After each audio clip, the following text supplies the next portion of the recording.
সোজা আর এত tasty recipe, ভিডিওটি দেখে একবারের জন্য হলেও বাড়িতে অবশ্যই বানাবেন। ডিম এবং সুজির মিশ্রণে রেসিপিটি অত্যন্ত সুস্বাদু হয় খেতে। প্রথমে একটা বড় সাইজের মিক্সিং বাউলের মধ্যে আমি ডিমটা ভেঙে নিলাম। এর মধ্যে দিয়ে দিলাম হাফ কাপ চিনি। আমি 1 কাপ সুজি ব্যবহার করব। 1 কাপ সুজির জন্য হাফ কাপ চিনি, ঠিকঠাক মিষ্টিটা ব্যালেন্স হয়। সামান্য একটু লবণ দিয়ে দিলাম, ভালো করে ফেটিয়ে নেব যতক্ষণ না চিনিটা ভালোভাবে গলে যায়। দেখতেই পাচ্ছেন চিনি এবং ডিমের মিশ্রণটা ফেটাতে ফেটাতে একটা ফোমের মতো তৈরি হয়ে গেছে। 1 চা চামচ ঘি দিয়ে দিলাম। ঘি দিলে এই রেসিপিটির স্বাদটা খুব ভালো হয়। ঘিয়ের বদলে তেলও ব্যবহার করতে পারেন। আর ডিমের গন্ধ যাতে খাওয়ার সময় না লাগে তার জন্য একটুখানি ভ্যানিলা এসেন্স ব্যবহার করতে পারেন। আমি এখানে সামান্য একটু কেওড়া জল ব্যবহার করেছি। এইবারে আমি এর মধ্যে দিয়ে দিচ্ছি 1 কাপ সুজি। সুজিটা দেওয়ার পরে আমি এখানে 1/4 টিস্পুন বেকিং পাউডার দিয়ে দিলাম। আর দিয়ে দিলাম 2 চা চামচ গুঁড়ো দুধ। এই গুঁড়ো দুধটা দেওয়ার জন্য স্বাদটা অনেকটাই আরও বেড়ে যাবে। এবারে হাতের সাহায্যে এই সমস্ত মিশ্রণ ভালো করে মেখে নেব।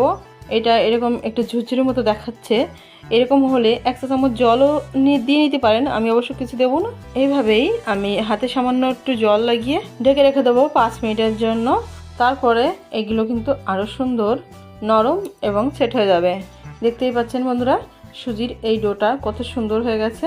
আমি হাতে সামান্য একটু জল দিয়ে এইগুলো এরকম প্যারা শেপ দিয়ে নিচ্ছি। এগুলো ভাজার জন্য আমি কড়াইতে কিছুটা পরিমাণ তেল গরম করতে বসিয়ে দিলাম। তেল যখন সামান্য গরম হয়ে যাবে তারপরেই একে একে বিস্কুটগুলো আমি তেলের মধ্যে ছেড়ে দিচ্ছি। গ্যাসের ফ্লেম লোতে রেখেই আমি এইগুলো 8 থেকে 10 মিনিটের মতন ভেজে তুলে নেব। আর এগুলো তেলে ছাড়ার কিছুক্ষণের মধ্যে দেখা যাবে এগুলো কিন্তু ফুলে ফুলে অনেকটাই বড় হয়ে গেছে। বানানো যেমন সোজা, খেতেও কিন্তু অত্যন্ত সুস্বাদু এই রেসিপি হয়। আর একদিন বানিয়ে আপনি কিন্তু মাস ভরে অনায়াসেই খেতে পারবেন। সকাল বিকাল চায়ের সাথে এরকম একটা বিস্কুট অথবা ভাজা কেকের রেসিপি যদি থাকে তাহলে আর কিছুই লাগবে না। যারা এই বিস্কুটটা সুগার ফ্রি বানাতে চান, অর্থাৎ চিনি ছাড়াই খেতে চান, তারা চিনির পরিবর্তে সামান্য একটু গুড় দিতে পারেন, অথবা চিনির পরিবর্তে সামান্য একটু মিষ্টি ব্যবহার করতে পারেন, মিষ্টি পাউডার। আমি কিন্তু ভিডিও বানানোর তাড়াতে এই ফ্লেমটা একটু বেশি করে দিয়েছি, এই জন্য উপরটার কালারটা, এই বিস্কুটের উপরের কালারটা দেখেন একটু ডার্ক হয়ে গেছে। এটা কিন্তু লো ফ্লেমে ভাজলে আর একটু লাইট হবে এবং দেখতে আরও সুন্দর হতো। তো যাই হোক, আমি তাড়াহুড়োয় এরকম করলাম।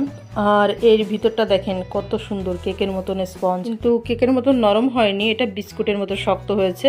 এটা মাস ভরে সংরক্ষণ করে খাওয়া যাবে। রেসিপিটির মধ্যে যেহেতু ডিম ব্যবহার হয়েছে সেই কারণে রেসিপিটিকে ভাজা কেকও বলতে পারেন। তো আজকের মতো ভিডিওটি এখানেই শেষ করছি। সকলে খুব ভালো থাকবেন, সুস্থ থাকবেন।